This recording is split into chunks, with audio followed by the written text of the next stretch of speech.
Hello welcome back. तो ये string handling का थर्ड पार्ट है। इसमें हम बचे हुए मेथड्स कवर करेंगे। ठीक है, तो 14th मेथड है हमारा, वो है सबस्ट्रिंग मेथड। तो जो हमारा सबस्ट्रिंग मेथड होता है ये रिटर्न करता है नई स्ट्रिंग। ठीक है, देखो नाम में लिखा है सब स्ट्रिंग, मतलब किसी स्ट्रिंग का सब पार्ट ये हमें देगा लौटा करके। तो रिटर्न करता है न्यू स्ट्रिंग, नई स्ट्रिंग देगा जो कि क्या होगी, जो सब स्ट्रिंग होगी किसी और स्ट्रिंग की, मतलब सब पार्ट होगा किसी एक स्ट्रिंग का। ठीक है, यहाँ तक। अब इसमें ना ये इंपॉर्टेंट है ये वाला मेथड, क्योंकि इसके ना दो वर्जन होते हैं। इसको हम दो तरीके से यूज़ कर सकते हैं। एक तो जैसे सब स्ट्रिंग है तो मैं यहाँ पर एक तो स्टार्टिंग इंडेक्स दे सकता हूँ, स्टार्टिंग इंडेक्स की या स्टार्टिंग पोजीशन। ठीक है, स्टार्टिंग इंडेक्स कि मेरे को कहाँ से स्टार्ट करना है अपना सबस्ट्रिंग निकालना, और एक एंडिंग इंडेक्स और कहाँ पर रुकना है मुझे। ठीक है, एक तरीका ये है। दूसरा जो उसका तरीका है उसमें हम सिर्फ स्टार्टिंग का इंडेक्स देते हैं, सिर्फ उसमें हम अपना स्टार्टिंग का इंडेक्स देते हैं। तो उसमें ये क्या करता है, उस स्टार्टिंग के इंडेक्स से लेकर के आखिरी तक जहाँ तक हमारी स्ट्रिंग है उस सारे का सारा हमें रिटर्न कर देगा। जबकि पहले वाले में क्या था, वो जहाँ से स्टार्ट हो रहा है और जहाँ तक मैंने एंडिंग का इंडेक्स दे रखा है वहीं तक की सब स्ट्रिंग मुझे देगा। इसको एग्जाम्पल से समझते हैं कि कैसे काम करता है। तो देखो यहाँ पर मैंने क्लास बना रखी टेस्ट नाम की, मेन मेथड है, और यहाँ पर स्ट्रिंग है एस जिसमें मैंने हेलो वर्ल्ड दे रखा है। तो जैसे मैं इसमें हेलो वर्ल्ड दूंगा तो इंटरनली हेलो वर्ल्ड कुछ इस तरीके से स्टोर होगा, हेलो स्पेस, और हर एक कैरेक्टर को इंडेक्स दिया गया होगा। ठीक है, तो ये हमारा इस तरीके से इंटरनली हमारी स्ट्रिंग स्टोर हुई होगी। तो 0 से स्टार्ट होगा हमारा इंडेक्स, 1 2 3 4 5 6 7 8 9 10।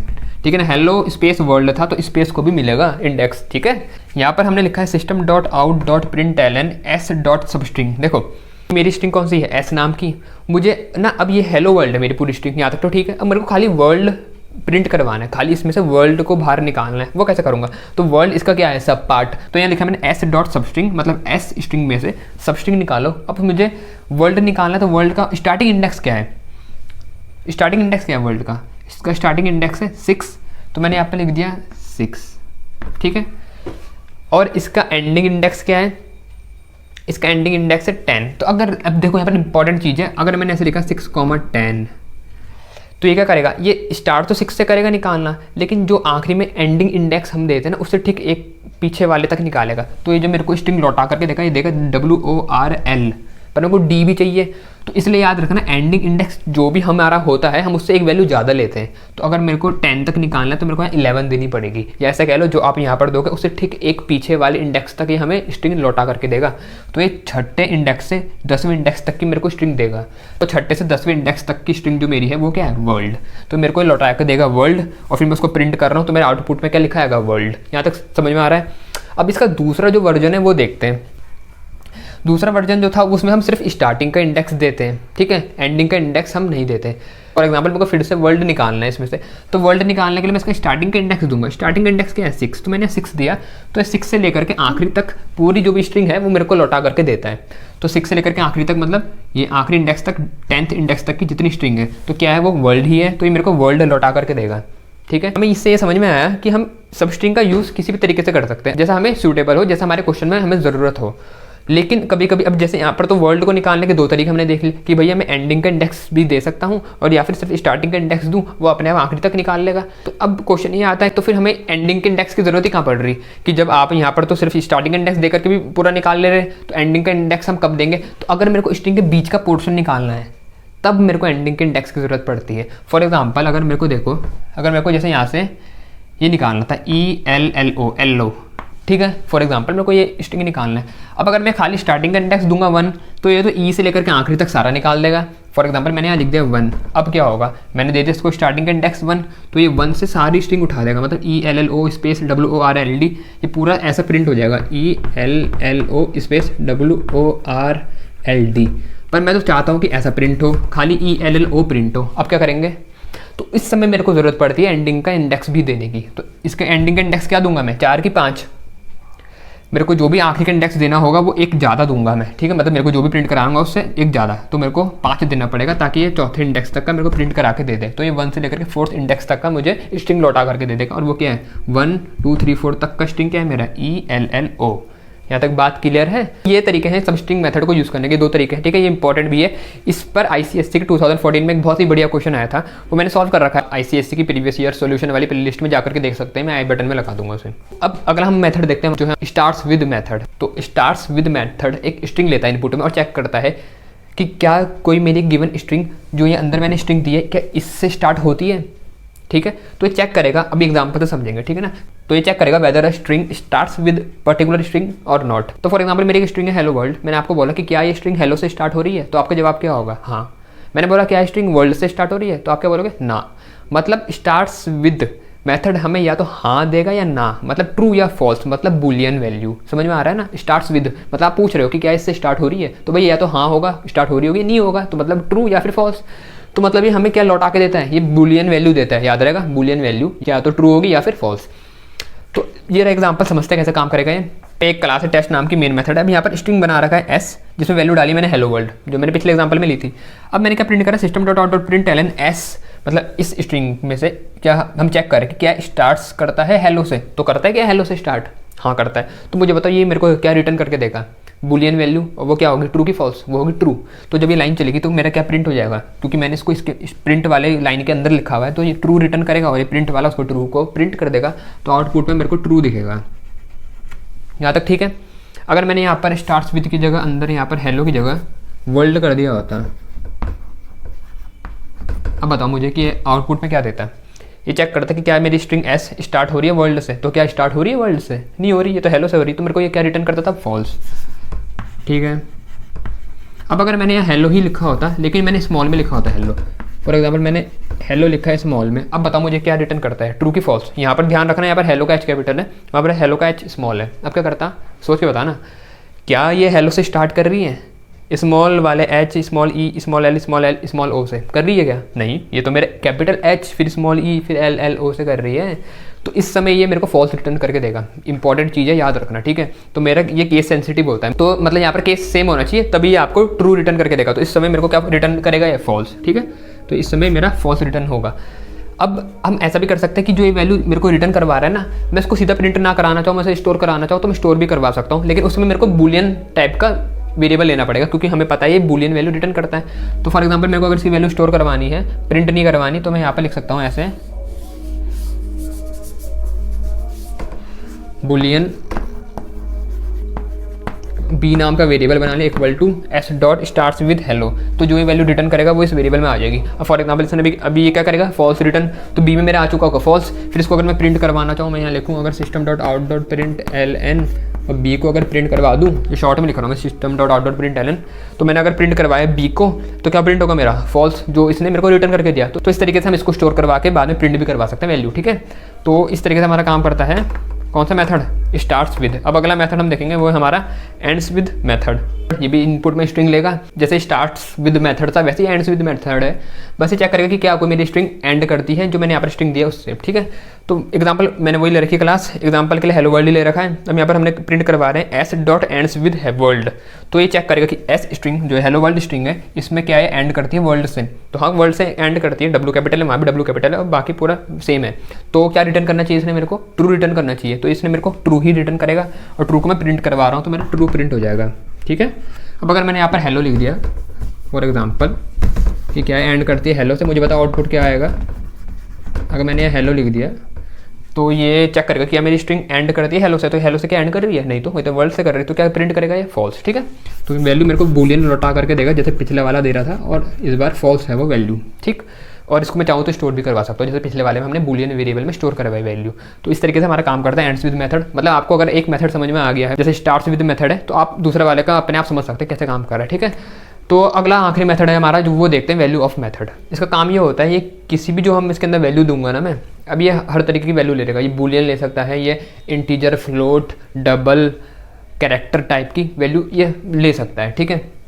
और करता क्या, इनको ये स्ट्रिंग में कन्वर्ट करेगा। मतलब मुझे अगर किसी भी चीज़ को स्ट्रिंग में कन्वर्ट करना है तो मैं वैल्यू ऑफ मेथड का यूज़ करूँगा। अब इसके अंदर मैंने लिखा कुछ नहीं है, लेकिन इसलिए नहीं लिखा है क्योंकि ये सब कुछ बहुत कुछ ले सकता है। तो वैसे फॉर एग्जांपल जैसे मैं अगर इसके अंदर बूलियन वैल्यू देना चाहूँ तो इसमें बूलियन वैल्यू भी आ सकती है। इसमें मैं कैरेक्टर देना चाहूँ तो मैं कैरेक्टर भी दे सकता हूँ।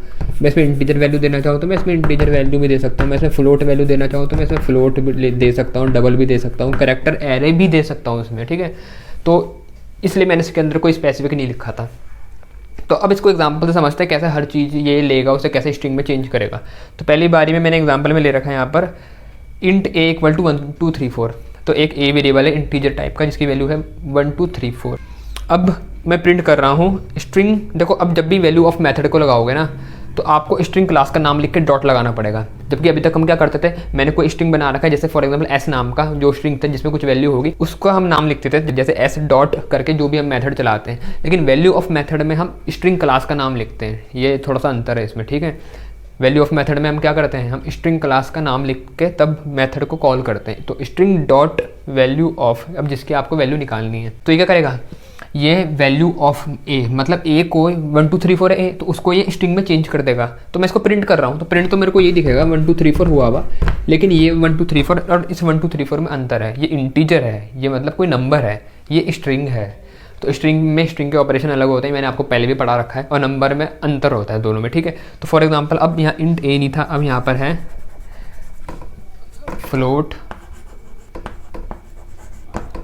ए इक्वल टू 1 2 3.45 f। ये f हम इसलिए लिखते हैं क्योंकि जब हम फ्लोट में कोई वैल्यू डालते हैं पॉइंट वाली तो ये बाय डिफ़ॉल्ट डबल मान के चलता है। तो इसलिए हम f लिख के ये बता देते जावा के कंपाइलर को कि मैं फ्लोट में स्टोर कर रहा हूँ, ठीक है। खाली यहाँ पर 0.45 लिख के छोड़ दूंगा तो अगर आप इसको प्रोग्राम बनाओगे तो वहाँ पर एरर आ जाएगा कि इनकम्पैटिबल टाइप करके, तो तब हम f लगाते हैं बताने के लिए। अगर डबल होता तो तब हमें कुछ लिखने की जरूरत नहीं पड़ती क्योंकि बाय डिफॉल्ट डबल ही मानता है वो पॉइंट वाले नंबर को। तो यहाँ पर क्या कर रहा हूँ, मैं प्रिंट करवा रहा हूँ स्ट्रिंग डॉट वैल्यू ऑफ ए। तो ए की वैल्यू प्रिंट कर देगा 1 2 3.45 प्रिंट हो जाएगा। क्या हो जाएगा प्रिंट 1 2 3.45, ठीक है। ये f ये बताने के लिए था कि ये फ्लोट नंबर है, तो f सिर्फ बताने के लिए है, वो असल में ये नंबर जो हमारा फ्लोटिंग है वो 1 2 3.45 है। तो इसको वो स्ट्रिंग में चेंज करेगा, तो स्ट्रिंग में चेंज करेगा तो रहेगा तो वही, पर यह है ये अब स्ट्रिंग, ठीक है। और यहाँ पर वो क्या था, फ्लोटिंग पॉइंट नंबर। अब फॉर एग्जांपल मैंने इसको डबल में स्टोर करा, ये लिखा हुआ है, और बस मैंने यहाँ पर डबल लिख दिया। तो अब मेरे को f लगाने की या डू कुछ लगाने की ज़रूरत नहीं है, ये क्योंकि बाय डिफ़ॉल्ट डबल ही लेता है। तो मैंने लिख दिया डबल a इक्वल टू 1 2 3.45। तो ये क्या करेगा, इसको फिर से स्ट्रिंग में अगर मैं चेंज कर रहा हूँ इस लाइन में तो 1 2 3.45 ही प्रिंट होगा, पर ये स्ट्रिंग है, यहाँ पर नहीं डबल वैल्यू है। अब अगर मैं इसमें बूलियन करना चाहूँ, बूलियन a इक्वल टू, अब बूलियन या तो ट्रू हो सकता है फॉल्स, तो एक बार मैं ट्रू डालता हूँ, तो मैंने डाली यहाँ पर ट्रू। तो ये वाली लाइन क्या करेगी, स्ट्रिंग डॉट वैल्यू ऑफ ए। तो ए को स्ट्रिंग में चेंज कर देगा, स्ट्रिंग में चेंज करेगा, ट्रू बनेगा, ट्रू ही रहेगा, लेकिन स्ट्रिंग बन चुका होगा। और स्ट्रिंग बनने के बाद ट्रू को हम क्या कर रहे हैं, प्रिंट। तो मेरा आउटपुट जो आएगा वो आएगा मेरा ट्रू लिखा हुआ, ठीक है।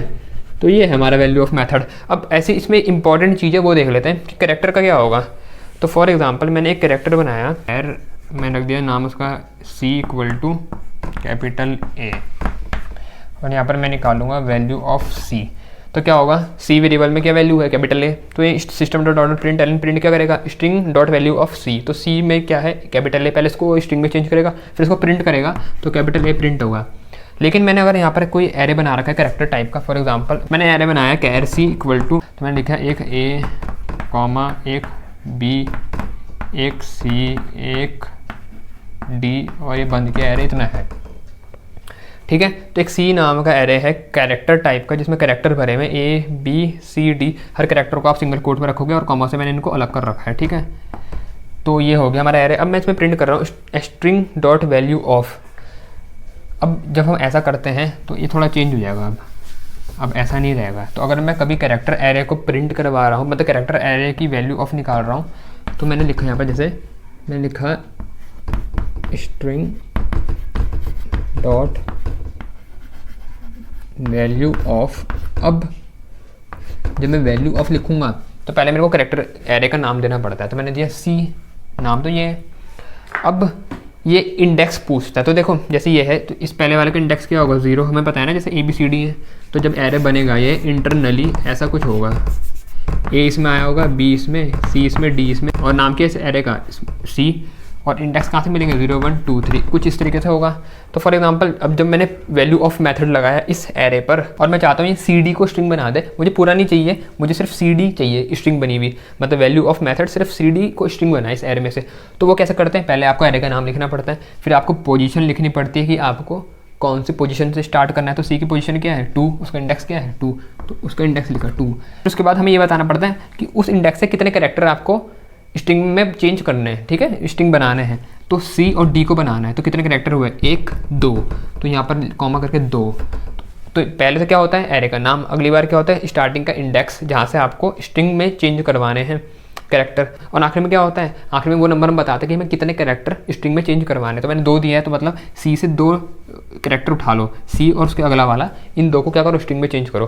तो इसको वो स्ट्रिंग में चेंज करेगा और मेरे को आउटपुट में क्या देना चाहिए उसने CD, तो मेरा आउटपुट जो आएगा वो CD ही आएगा, ये स्ट्रिंग बन चुका है। तो कैरेक्टर एरे में से अगर मुझे कभी स्ट्रिंग बनाना पड़ता है कोई चीज़, तो मैं तब यूज़ करूँगा किसका, वैल्यू ऑफ मेथड का, ठीक है। तो ये वाला पार्ट थोड़ा सा इंपॉर्टेंट है जिसमें हमने कैरेक्टर एरे का यूज़ किया है। तो ये था हमारा आखिरी मेथड जो हमने कवर कर लिया है, और मैंने ICSE के सोल्यूशन स्पेसिफिक पेपर के सोल्यूशन भी बना रखे हैं, तो उसमें भी कई स्ट्रिंग के क्वेश्चन आ रखे हैं। आपने अगर नहीं देखे तो आप उस लिस्ट में जा करके देख सकते हैं। इस वीडियो में इतना ही, अगली वीडियो में मिलते हैं। अगर आपको वीडियो अच्छी लगी तो लाइक कीजिएगा, और thanks for watching my video.